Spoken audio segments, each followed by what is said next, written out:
Paz do Senhor, meus irmãos, aqui estamos para mais uma pré-aula com o intuito de subsidiar os professores que estão aí na batalha diante de suas classes, né?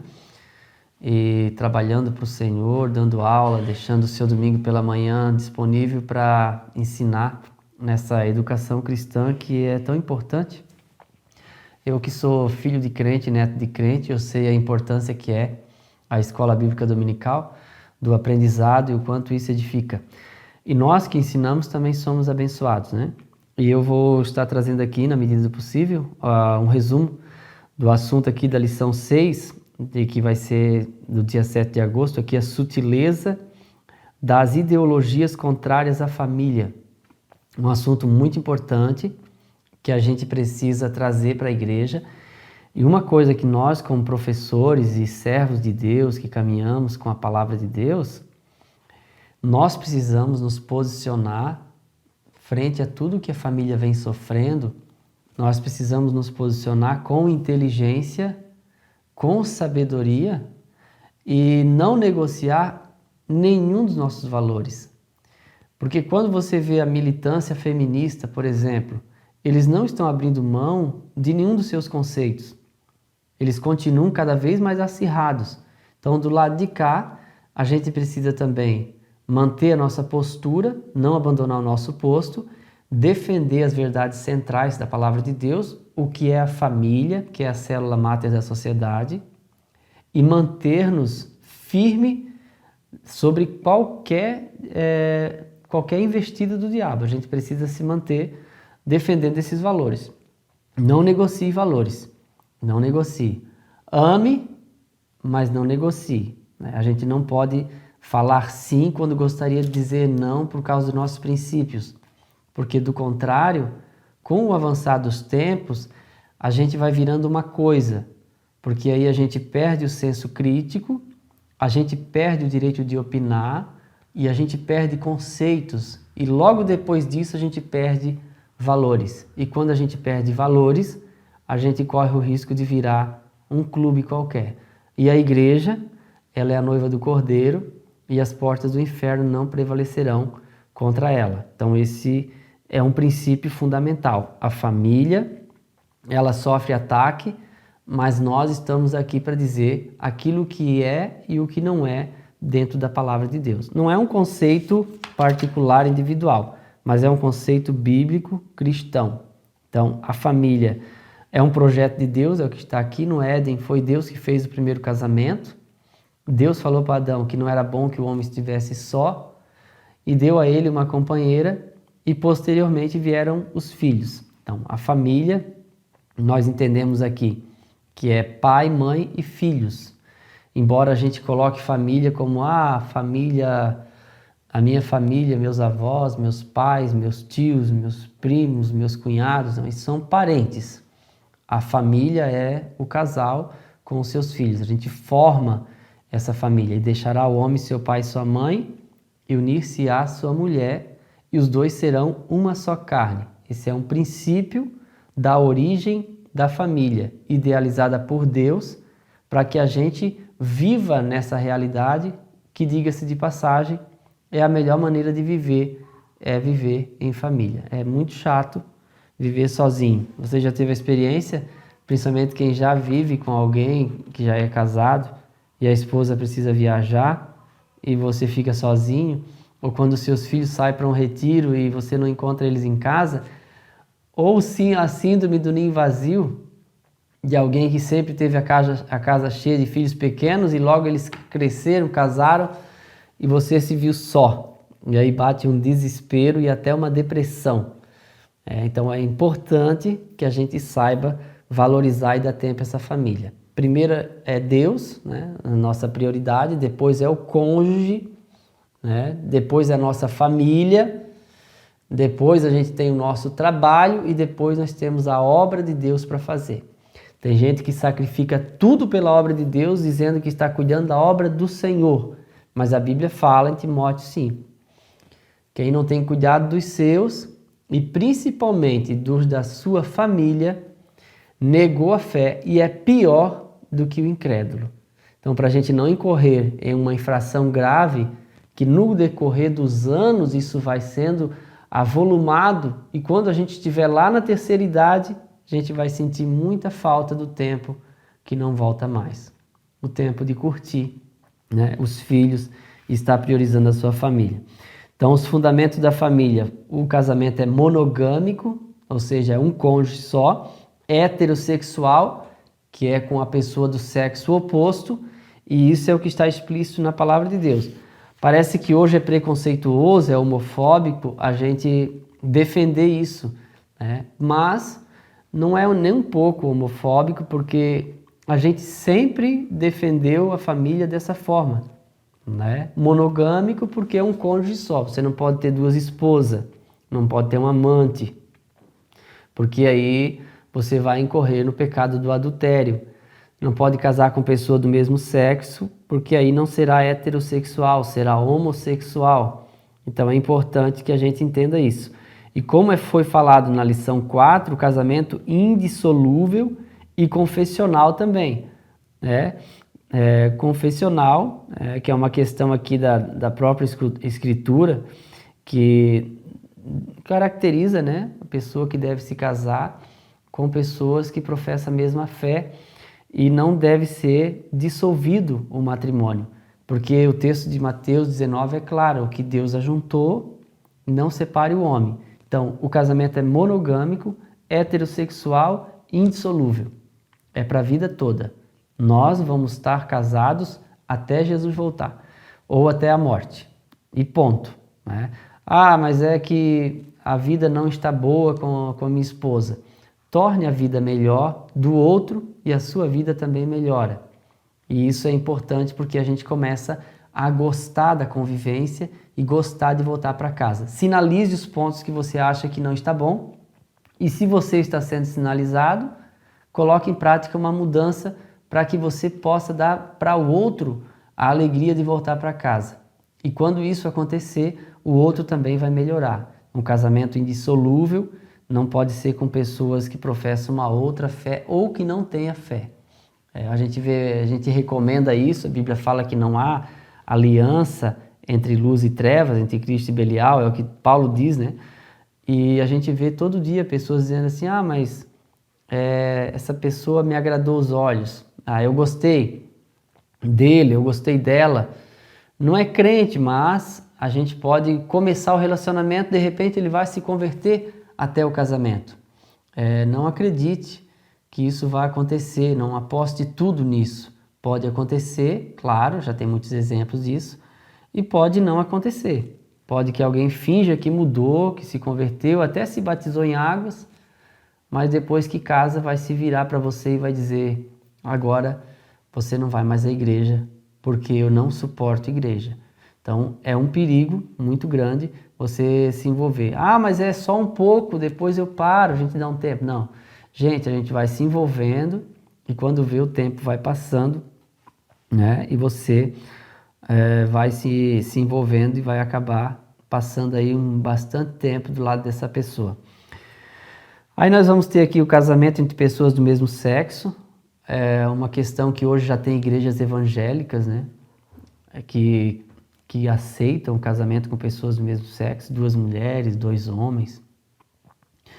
E aí dão uma interpretação, a Romanos 1:26, dão aquela explicação, né, adaptada, de que Paulo não está falando sobre a homossexualidade em si, mas ali ele está tratando sobre a promiscuidade, o casal homossexual não pode se trair também. Eu já vi essa explicação.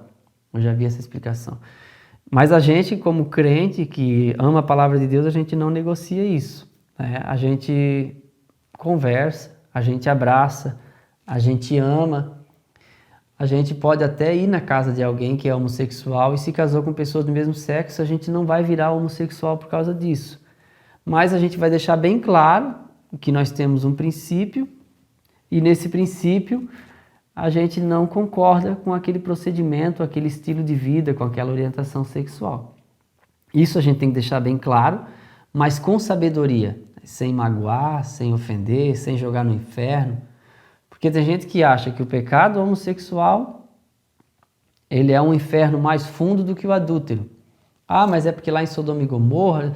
Gente, a passagem de Sodoma e Gomorra, não dá para a gente criar uma doutrina para a nossa época agora, dizendo que o pecado da homossexualidade é o último estágio da pecaminosidade. A meu ver, pecado para a morte é pecado para a morte. Então, adultério e homossexualidade é pecado.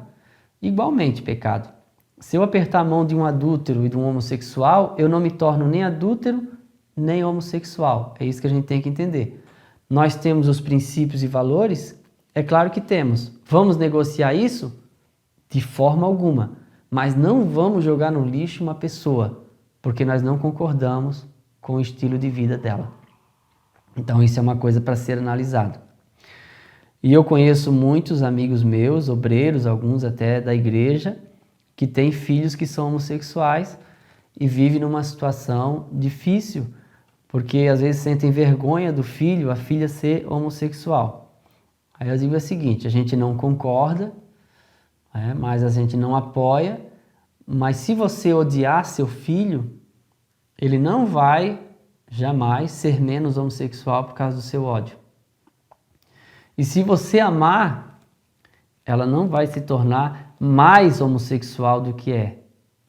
Então, ame a pessoa que você gerou. Ame seu filho, ame sua filha. Deixe bem claro assim, ó, não concordo, mas eu te amo. Entende? Então, esse é um princípio muito importante. Não concordo com o seu estilo de vida, mas eu te amo demais. Então, é importante a gente deixar isso bem claro, porque às vezes parece que a gente, por achar que é o pecado, que está lá em Romanos, que o próprio Paulo vai falar sobre sodomitas, que a gente se acha no direito de dizer, ó, estão todos no inferno.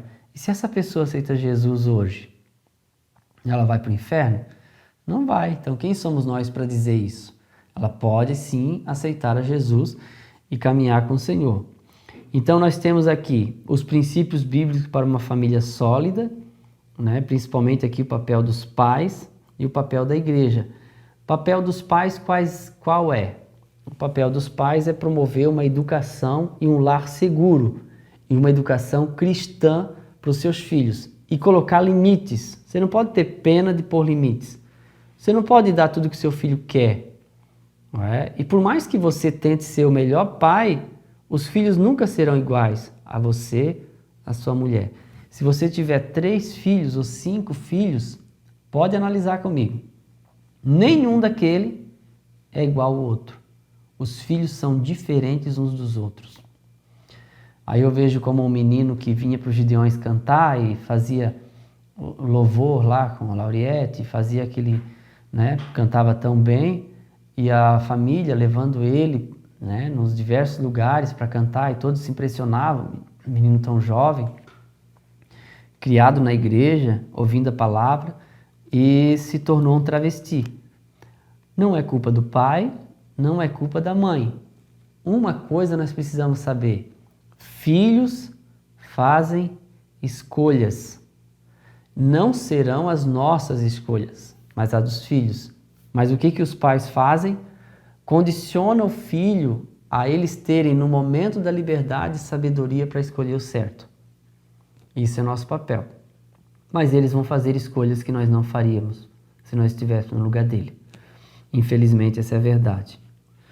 E aí nós temos o papel da igreja, que é fundamental, né, para trazer ali um ensinamento sólido, abalizador, para que a família possa ser abençoada, esteja junto ali, unida, né? O filho cuidando do pai na velhice, os pais cuidando dos seus filhos de uma forma inteligente. Às vezes não pode dar tudo que o filho quer, às vezes não tem condições de tirar o filho do aluguel, não tem como pagar uma conta de luz, não tem essa condição, mas deixou um legado de caráter muito bom. Então, isso é o que vai ficar. Isso é que é o importante. Você saber que aquela pessoa que você gerou ou que você adotou, como é o meu caso, vai ser um cidadão de bem e vai ser uma pessoa que vai marcar a sociedade.